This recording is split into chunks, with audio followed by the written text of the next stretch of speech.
Model paper द्वितीय होगा ये अपना माध्यमिक शिक्षा बोर्ड सोशल साइंस का। पूर्णांक अपना 80 होगा। समय 3 घंटा और 15 मिनट का होगा। बहुविकल्पीय प्रश्न होंगे खंड ए में। तो इन प्रश्नों को हम देखते हैं और हल करने का प्रयास करते हैं। आप भी अपना स्वमूल्यांकन करें कि आपको इनमें से कितने प्रश्न आ रहे हैं। हिंद स्वराज पुस्तक किसने लिखी थी? तो आपको ध्यान ही है तो महात्मा गांधी।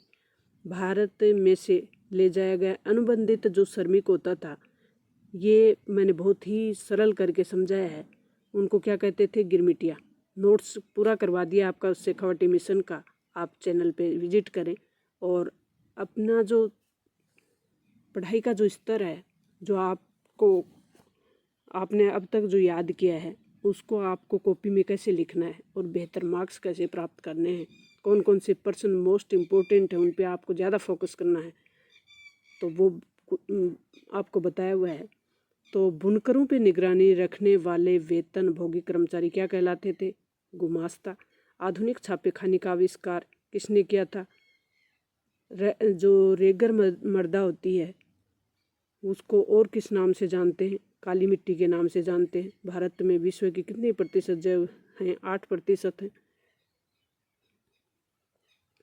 विनिर्माण उद्योग कौन से क्षेत्र की क्रिया है? तो ये द्वितीय क्षेत्र की क्रिया है। प्राथमिक क्षेत्र, द्वितीय क्षेत्र और तृतीय क्षेत्र जो अर्थव्यवस्था के 3 क्षेत्र होते हैं, तीनों क्षेत्र बताए हुए हैं। तो नोट्स में बिल्कुल सरल करके बताया। भारत के पश्चिमी तट पर स्थित जो पतन है, पतन का मतलब होता है बंदरगाह, तो पश्चिमी तट पे कांडला बंदरगाह है गुजरात में। श्रीलंका को स्वतंत्रता 1948 में मिली थी। केंद्र और राज्य के मध्य विधायी अधिकारों को कितने भागों में बांटा गया है? 3 भागों में बांटा गया है। संघ सूची, राज्य सूची और समवर्ती सूची में। स्थानीय सरकारों में महिलाओं के लिए कितना आरक्षण किया गया है? 1/3। 1/3 बोल सकते हैं, 33% भी बोल सकते हैं। इनमें से जनमत निर्माण में महत्वपूर्ण भूमिका कौन निभाता है? राजनीतिक दल निभाते हैं। तृतीय क्षेत्र को अन्य किस नाम से जानते हैं? सेवा क्षेत्र के नाम से जानते हैं तृतीय क्षेत्र को। वैश्वीकरण में सर्वाधिक लाभान्वित कौन हुए हैं? तो धनी वर्ग के जो उपभोक्ता हैं वो सबसे ज़्यादा लाभान्वित हुए। निम्न में से कौन सी संस्था ऋणों के औपचारिक स्रोतों की कार्य प्रणाली पर नज़र रखती है? तो भारतीय रिजर्व बैंक ऐसा करती है, RBI, जिसको इंग्लिश में बोलते हैं RBI। रिक्त स्थानों में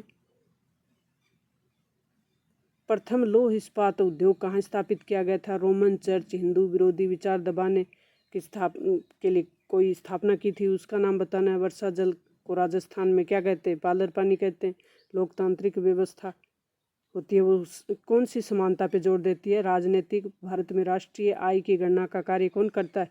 NSSO, राष्ट्रीय जो सांख्यिकी संस्थान है वो। परिसंपत्तियों खरीद और व्यय की गई मुद्रा, निवेश, ये सब आपको याद करना है। नोट्स में मोस्ट इम्पोर्टेंट बताया हुआ लोकतंत्र। लोकतंत्र में महत्वपूर्ण स्थान किसका होता है? राजनीतिक दलों का। अति लघुत्रात्मक प्रश्नों को एक संक्षिप्त उत्तर देना है इन प्रश्नों के। तो इनमें आप देख सकते हैं असहयोग आंदोलन का प्रमुख उद्देश्य लिखना है। स्टेपलर्स का अर्थ बताना है। नोट्स जब करवाएं तो मोस्ट इम्पोर्टेंट वहाँ आपको बताते हुए आपको करवाया गया है। सर्वप्रथम किसने भाप इंजन का पेटेंट करवाया? IUCN का विस्तार में नाम बताना है। सर्वप्रथम नारीवादी आंदोलन की शुरुआत कहाँ हुई थी? किस रेशे को गोल्डन फाइबर कहते हैं? तो ये तो आपको ध्यान ही है पटसन को। सत्ता का क्षितिज वितरण कौन सा होता है? सत्ता जब नोट्स करवाया है तो वहाँ आपको सत्ता का क्षितिज वितरण और ऊर्ध्वाधर वितरण दोनों बताए हुए। तो क्षितिज में व्यवस्थापिका, कार्यपालिका और न्यायपालिका। ऊर्ध्वाधर में केंद्र सरकार, राज्य सरकार और स्थानीय सरकार। राजनीतिक दल के कोई 2 कार्य लिखने हैं। तो राजनीतिक दल चुनाव लड़ते हैं, सरकार बहुमत में आते हैं तो सरकार बनाते हैं और सरकार को चलाते भी। मनरेगा जो कि महात्मा गांधी राष्ट्रीय रोजगार गारंटी योजना है। भारत में कार्यरत 2 बहुराष्ट्रीय कंपनियों के कोई भी 2 आपको कंपनियां याद करनी है। किस देश से उनका संबंध है ये भी आपको याद करना है। खंड ब में आपके किस प्रकार के प्रश्न होंगे? 2 मार्क्स वाले होंगे जिनको लघुत्तरात्मक प्रश्न बोलते हैं। सड़क परिवहन के 4 महत्व बताने। भारत में जल संकटग्रस्त संसाधन है, इसकी पुष्टि करनी है।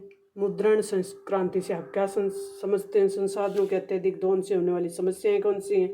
अगर आपने दोनों मॉडल पेपर कर लिए और एक उन नोट्स को कर लिया, मतलब नोट्स का ही आपको सिलेक्टिव ये प्रश्न है, तो नोट्स आपने एक बार आपके कम समझ में आता है, दूसरी बार कर ले और उनको लिखते हुए अपने खुद के नोट्स बनाते हुए आप करेंगे तो मुझे लगता है कि आप सोशल साइंस में 100 में से 100 लाने से आपको कोई नहीं रोक पाएगा।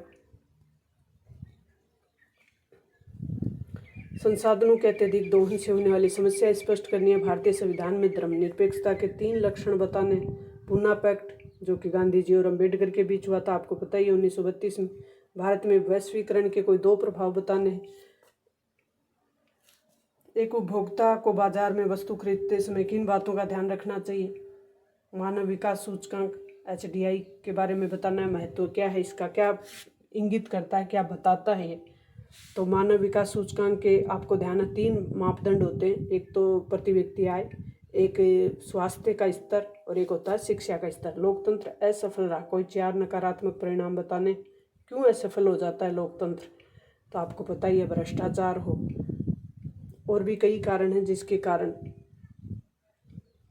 राजनीतिक दल कानून निर्माण में किस प्रकार निर्णायक भूमिका निभाते हैं? तो लोकतंत्र में राजनीतिक दलों का बहुत बड़ा रोल होता है और ये अपनी निर्णायक भूमिका निभाते हैं।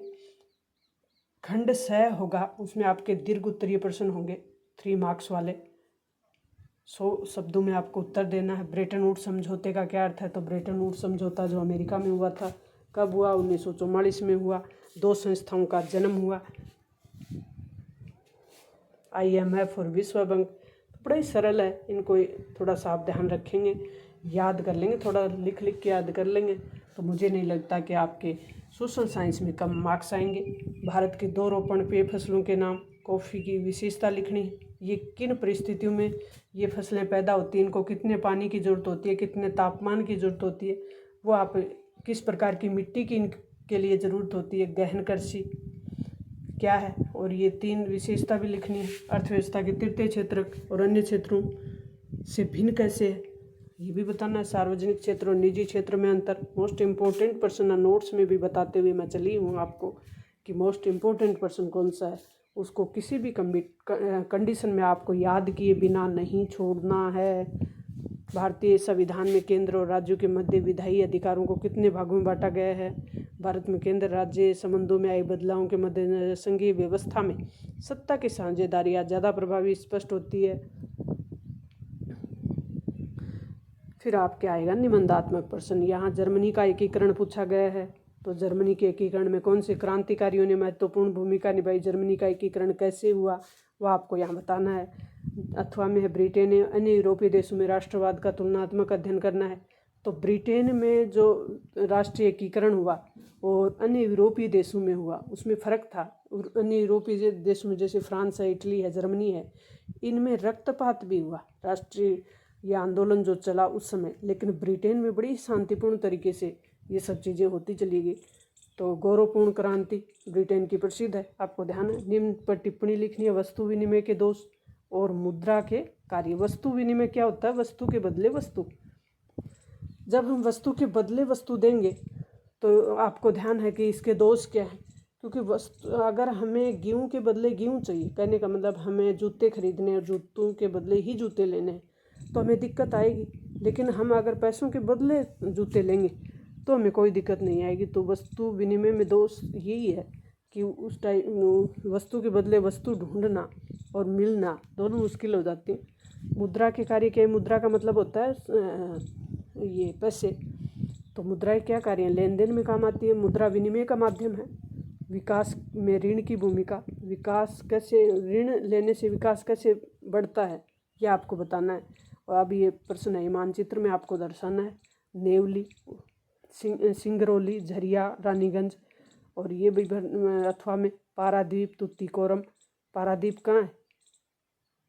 कोलकाता के पास है। और पारादीप उड़ीसा में है, सॉरी। तुतीकोरम तमिलनाडु में है। कांडला गुजरात में है। हल्दिया पश्चिम बंगाल में है। तो इस प्रकार से आप अब मानचित्र को भरकर, पिछली बार भी मानचित्र करवाया था, आप कहेंगे तो अब की बार भी करवा देंगे।